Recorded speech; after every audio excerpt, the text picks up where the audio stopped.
Bienvenue sur la vidéo de présentation de l'audit régional Prévention du risque infectieux lors des actes chirurgicaux pratiqués hors du bloc opératoire et hors secteur interventionnel. Cet audit vous est proposé par le groupe de travail régional GT Bloc du CEPIAS. Ce groupe est coordonné par Nathalie Baudet et Cécile Ferriot. Merci à tous les membres du groupe pour leur investissement. Nous allons vous présenter le contexte de l'audit ainsi que la méthodologie à mettre en place pour le réaliser. Commençons par quelques éléments de contexte. Comme vous le savez, l'activité chirurgicale est en augmentation et les progrès technologiques dans le domaine permettent de réaliser des interventions peu complexes hors des blocs. Cette pratique se développe depuis plusieurs années dans certains pays, comme le Canada.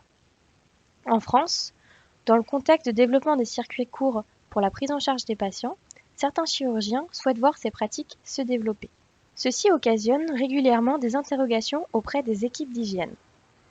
Cependant, les recommandations sont anciennes et peu de données sont disponibles sur les actes réalisables hors des blocs opératoires et les éléments de prévention du risque infectieux à mettre en place.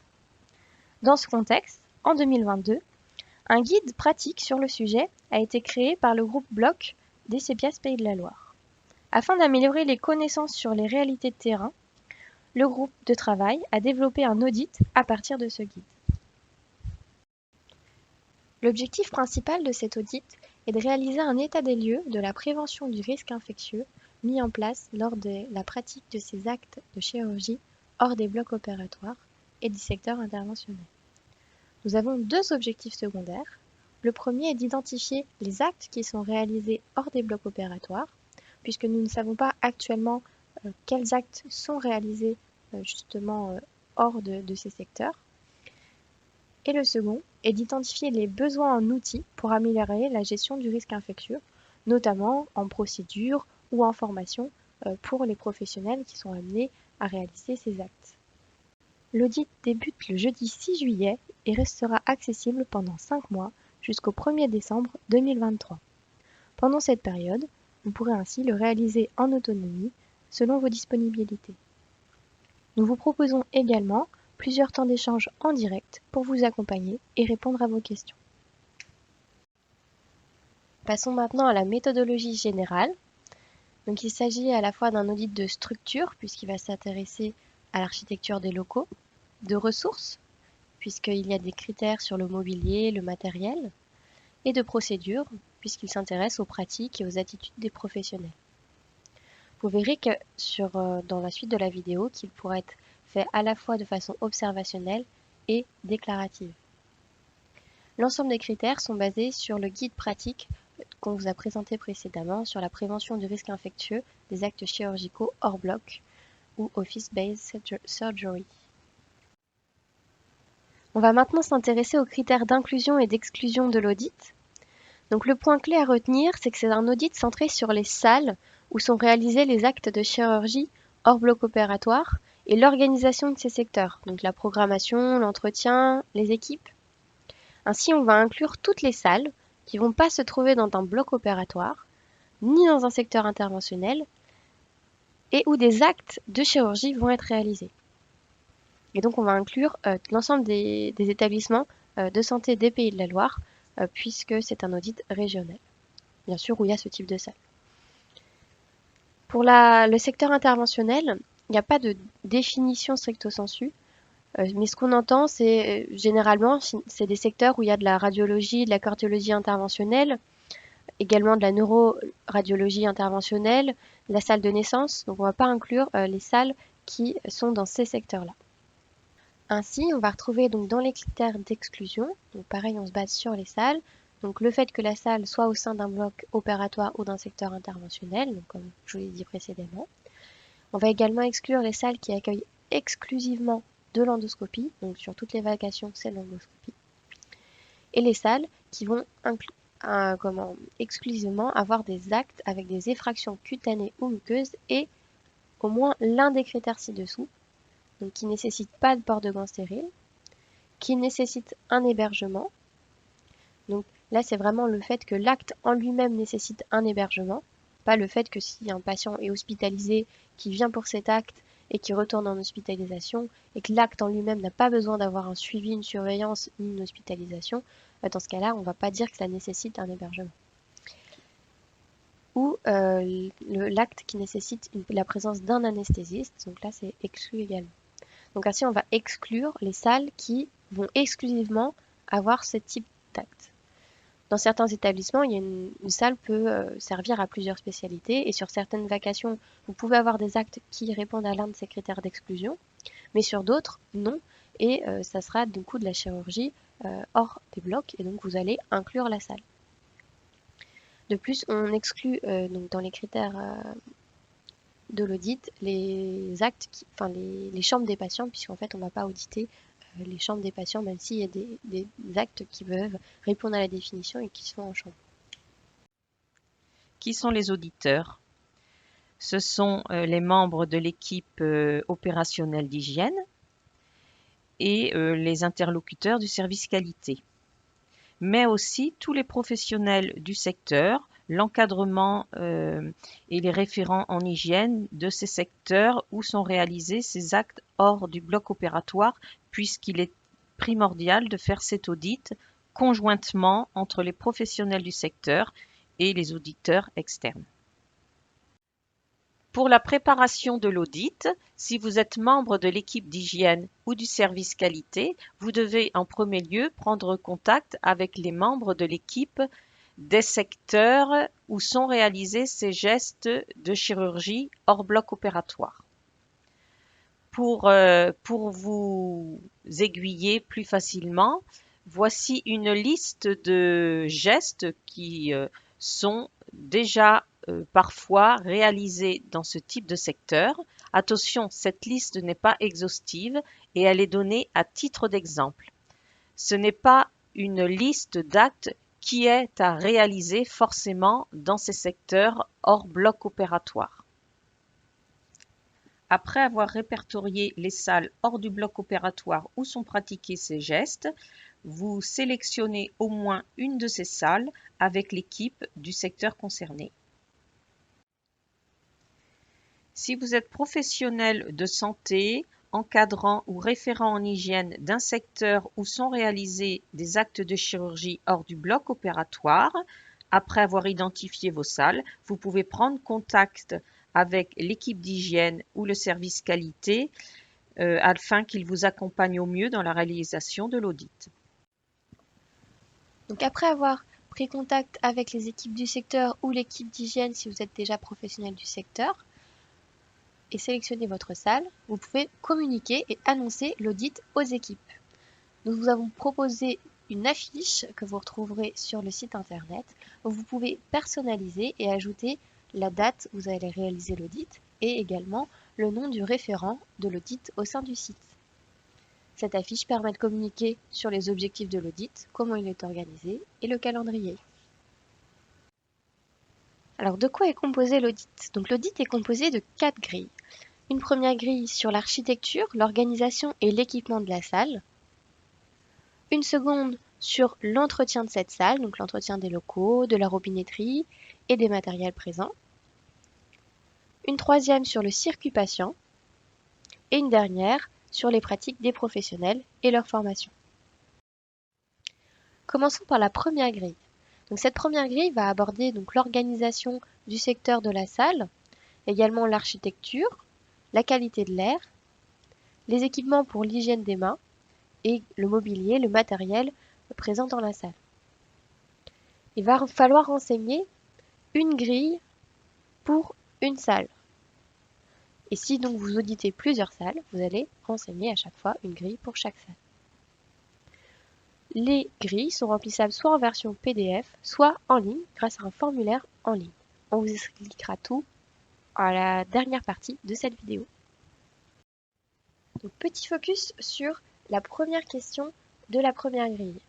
En fait, elle vous demande de lister l'ensemble des actes réalisés dans la salle qui est auditée, toutes spécialités confondues. En fait, cette question est là pour répondre à l'objectif secondaire qui est l'identification des actes qui sont réalisés hors des blocs opératoires. puisque comme je vous le disais, il n'existe pas de liste exhaustive et on ne sait pas quels actes sont faits, donc des actes de chirurgie hors des blocs opératoires. Donc c'est pour répondre à cet objectif que cette question est présente. Donc soyez le plus exhaustif possible pour qu'on ait un état des lieux le plus exhaustif possible. Donc pour renseigner la première grille, vous allez pouvoir organiser avec l'équipe du secteur une visite de la salle, en activité ou hors activité, et puis ensuite échanger avec ces professionnels pour renseigner la grille. Pour les grilles 2, 3 et 4, vous allez avoir deux modalités possibles. Soit de réaliser un audit observationnel, ainsi de réaliser des observations d'intervention, de vacation. Ensuite, de vous concerter avec les équipes de la salle, puis de synthétiser vos échanges et vos observations sur une seule et même grille. Il ne s'agit pas d'un audit observationnel individuel où il faut remplir une grille par observation, mais bien d'une appréciation globale des pratiques d'une équipe, où donc on fait la synthèse dans une seule grille. Le deuxième moyen est un audit déclaratif, où là vous n'allez pas observer d'intervention ou de vacation, mais vous allez vous concerter avec les équipes et savoir ce qui est fait généralement dans cette salle, quelles pratiques sont réalisées, par exemple pour le circuit patient, comment il est pris en charge, et ensuite faire la synthèse de vos échanges dans cette grille. Donc, dans tous les cas, quelle que soit la modalité choisie, ce qui est indispensable, c'est la concertation avec les équipes pour vraiment être au plus proche des réalités de terrain. La deuxième grille concerne l'entretien des locaux, de la robinetterie et des matériels. Le principe est de remplir une grille pour un secteur appliquant des procédures d'entretien communes réalisées par les mêmes professionnels. Dans cette grille, on aborde donc l'entretien des locaux avant l'intervention, entre deux patients, en fin de vacation et périodiquement. On y aborde aussi la qualité de l'eau, la gestion du matériel et des dispositifs médicaux restérilisables, la gestion des médicaments et des antiseptiques, la gestion des déchets et pour finir, la prévention des accidents d'exposition au sang. La troisième grille est la grille circuit patient. Il faudra renseigner une grille par filière de prise en charge de patients. Il est possible que dans votre salle, il y ait plusieurs filières, par exemple ORL, ophtalmo, et ainsi il faudra renseigner une grille par filière de patients, et donc plusieurs grilles pour une même salle. Cette grille aborde la programmation du patient, son accueil, également la préparation du site opératoire et également les informations qui sont données à sa sortie. On vous donnera un exemple en fin de diaporama pour vous permettre de vous familiariser avec le remplissage de ces grilles. La quatrième grille concerne les professionnels. Le principe est de remplir une grille par équipe de professionnels. Dans cette fiche, on y aborde la tenue professionnelle, l'hygiène des mains, la friction de désinfection chirurgicale, la tenue de l'opérateur et de son aide éventuelle, et enfin la formation des professionnels à la gestion du risque infectieux. Vos modalités de réponse dépendent du critère. Si le critère est factuel, objectif, vous pourrez répondre « oui » si la situation correspond à l'affirmation, exemple « oui, un équipement est présent ». Non si la situation ne correspond pas à l'affirmation. Il y a une absence de l'équipement. Il peut avoir une réponse non concernée à cocher et il y a toujours la réponse « ne sait pas » si vous n'arrivez pas à avoir le renseignement. Lorsque la question porte sur des pratiques, attention, il s'agit d'une appréciation globale des pratiques d'équipe ou du secteur. Ça n'est pas une évaluation individuelle suite à une observation ponctuelle. Et cette appréciation est à construire lors de l'échange avec l'équipe du secteur d'actes de chirurgie hors du bloc opératoire. S'il s'agit d'un critère qualitatif subjectif, les réponses apportées pourront être oui parce que le critère est respecté de façon générale, non, ce n'est pas le cas général. Aussi, on retrouve les réponses non concernées et ne sait pas. Attention, dans ce cadre du critère qualitatif, c'est une appréciation globale qui est évaluée. vos résultats individuels. Chaque réponse est associée à une valeur. Oui ou non concerné équivaut à 1 point, de façon à ne pas pénaliser le score. Ceci permet d'obtenir un score automatique par thématique et d'identifier les éléments conformes ou à améliorer. Ainsi, après avoir renseigné une grille et obtenu vos scores, vous aurez peut-être besoin d'outils, de formations, de protocoles pour améliorer la prévention du risque infectieux au sein de ces salles. Une question est disponible à la fin de chaque grille où vous pouvez justement noter ces besoins. Ceci est pour répondre à l'objectif secondaire qui est d'identifier les besoins en outils pour améliorer la gestion du risque infectieux, donc sur les actes de chirurgie pratiqués hors des blocs opératoires. La liste de vos besoins sera notre feuille de route du groupe de travail bloc pour les mois à venir. Comme je vous le disais tout à l'heure, il y a 2 façons de saisir les grilles. La première en ligne via des formulaires Sphinx dont vous trouverez les liens sur le site internet du CEPIAS. Il ne nécessite pas d'inscription préalable. On vous demandera au début du questionnaire de renseigner votre établissement et votre numéro FINES et également les spécialités des secteurs de la salle que vous auditez notamment. Si vous ne souhaitez pas remplir le questionnaire en ligne, vous pouvez le remplir en format papier. Donc on vous met à disposition les grilles PDF également sur le site du CEPIAS Pays de la Loire. Vous pouvez ainsi les renseigner en concertation avec les autres professionnels lors de réunions par exemple ou lors de vos observations, et puis ensuite les scanner et les envoyer au CEPIAS. On prendra ainsi en compte votre participation à l'audit. À noter, si vous renseignez les grilles en ligne, il faut bien cliquer sur enregistrer à la fin. Il ne sera plus possible pour vous de modifier les réponses que vous avez notées. Cependant, au CEPIAS, nous pouvons le faire. Ainsi, n'hésitez pas à nous contacter pour que nous modifions vos grilles. Que ce soit avec le questionnaire en ligne ou le format papier, nous vous proposons d'avoir accès à vos résultats individuels et le calcul de vos scores. Donc si vous le renseignez en ligne, c'est automatique et vous pouvez à la fin télécharger votre rapport, donc une fois que vous avez cliqué sur enregistrer. Si vous le renseignez papier et que vous les envoyez au CEPIAS, ensuite nous renseignons le questionnaire en ligne et nous vous renvoyons le rapport par mail. Bien sûr, vous pouvez utiliser les grilles papier pour votre audit en présentiel auprès des équipes, vos observations et secondairement le renseigner en ligne. Vous aurez ainsi accès automatiquement à vos résultats individuels et vos scores. L'ensemble des grilles que vous allez nous envoyer seront compilées pour obtenir des données régionales. Pour avoir un état des lieux le plus précis, il est important de renouveler cet audit pour chaque salle concernée par cette activité de chirurgie hors bloc opératoire et hors secteur interventionnel au sein de vos établissements. Comme vous avez pu le comprendre lors de cette présentation, il ne faudra pas forcément renseigner les 4 grilles pour chacune des salles. Parfois il y en aura plus, parfois moins. Ainsi, nous vous proposons un exemple. Vous êtes dans un établissement, dans un secteur de consultation externe, et vous avez 2 salles où sont réalisés des actes de chirurgie hors du bloc opératoire. Dans la salle A, il est réalisé des IVT, des ablations de matériel, d'orthopédie. Dans la salle B, également des injections intravitréennes, des exéreses de lésions ORL et des biopsies de la région ORL. Avec les équipes du secteur, vous avez choisi d'auditer la salle A. Ainsi, vous allez renseigner donc une grille salle, sur l'architecture pour la salle A.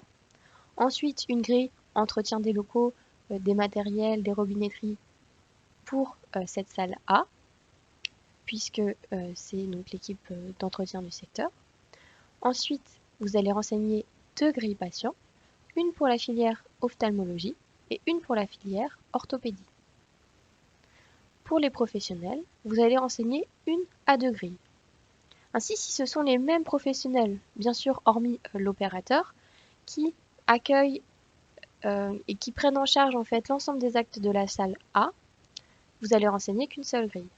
Si par contre les équipes changent entre les spécialités, donc entre l'orthopédie et l'ophtalmo, ainsi vous allez renseigner une grille pour l'équipe d'ophtalmo et une grille pour l'équipe d'orthopédie. Ce qui fait que pour cette salle, vous allez renseigner entre 5 et 6 grilles selon votre configuration. Après avoir audité la salle A, vous souhaitez en plus auditer la salle B pour être le plus exhaustif possible. Ainsi, vous allez renseigner une seconde grille 1 architecture pour la salle B. Pour la grille entretien, vous n'aurez aucune grille à remplir si c'est la même équipe qui entretient les deux salles et qui utilisent les mêmes procédures. Pour la grille patient, vous allez avoir une seule grille à remplir pour la filière ORL, puisque dans la salle A, il y avait déjà la filière ophtalmologie et que vous avez déjà renseigné une grille pour cette filière. Pour les grilles professionnelles, donc il y a 3 situations possibles. Soit ce sont les mêmes professionnels en fait qui tournent sur la salle A, la salle B, donc la même équipe, hormis bien sûr toujours les opérateurs qui vont être différents selon les spécialités. Dans ce cas-là, vous n'avez aucune grille à remplir, puisque vous avez déjà rempli une grille pour ces professionnels dans la salle A. Si l'équipe d'ORL est différente de l'équipe d'ophtalmo, et que l'équipe d'ophtalmo finalement est la même pour les deux salles, mais que l'équipe d'ORL va changer. Dans ce cas-là, vous allez renseigner une grille supplémentaire professionnelle pour l'équipe d'ORL. Si l'équipe d'ophtalmo est différente entre la salle A et la salle B, dans ce cas-là, et que l'équipe d'ORL aussi est différente, vous allez compléter 2 fiches, donc une pour l'équipe d'ORL et une pour l'équipe d'ophtalmo, donc de la salle B. Pour la grille professionnelle, une dernière situation est possible, celle où finalement l'équipe de la salle B va être la même en ophtalmo et en chirurgie, ORL, et différente de celle de la salle A totalement. Donc ainsi, vous aurez une seule grille à remplir donc pour l'ensemble de l'équipe de la salle B.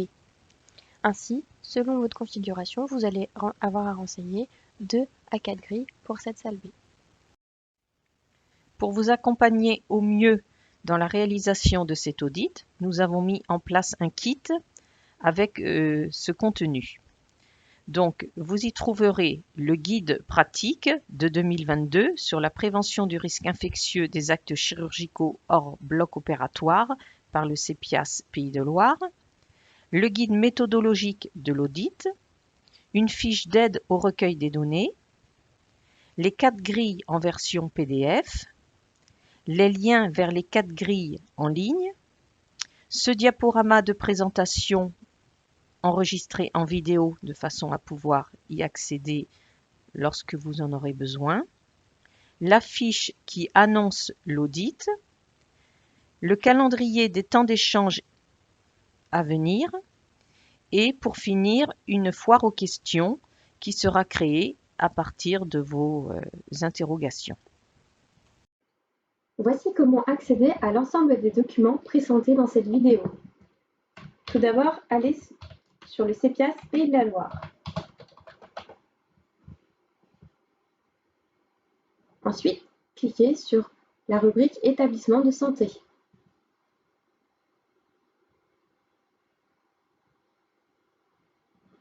Puis, allez dans Enquête, audit et outils.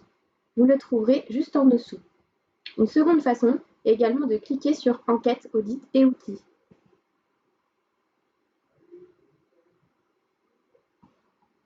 Vous trouverez l'audit ici, donc audit de prévention du risque infectieux dans les salles de chirurgie hors bloc opératoire et hors secteur interventionnel. En cliquant, vous tombez sur la page de l'audit, avec une reprise du contexte, des objectifs et la méthodologie. C'est ici que vous aurez accès au guide méthodologique et à la vidéo de présentation. Vous aurez également ici accès au lien vers les grilles en ligne en cliquant ici, grille en ligne. Ceci ouvre dans un nouvel onglet la première grille et vous pouvez ainsi commencer à la renseigner. Voici les modalités de participation qui sont rappelées avec les dates et la date des temps d'échange. En bas de la page, vous trouverez l'ensemble des documents que vous pourrez télécharger. Pour répondre à vos questions par rapport à cet audit, nous avons prévu des temps d'échange mensuels qui auront lieu de 13h30 à 14h en visioconférence. Le lien sera accessible sur la page internet du CEPIAS Pays de Loire. Et bien sûr, à tout moment, vous pouvez contacter le secrétariat du CEPIAS qui nous fera suivre vos interrogations. Nous comptons sur vous et nous espérons nombreux à participer à cet audit régional. Cet audit devrait vous permettre d'initier ou de renforcer la communication avec ces secteurs d'activité et devrait nous permettre à tous de mieux identifier les actes de chirurgie hors bloc opératoire et hors secteur interventionnel, mais aussi de mieux identifier les conditions de réalisation de ces actes et les ressources nécessaires. Les données de l'audit régional devraient être disponibles au premier semestre 2024.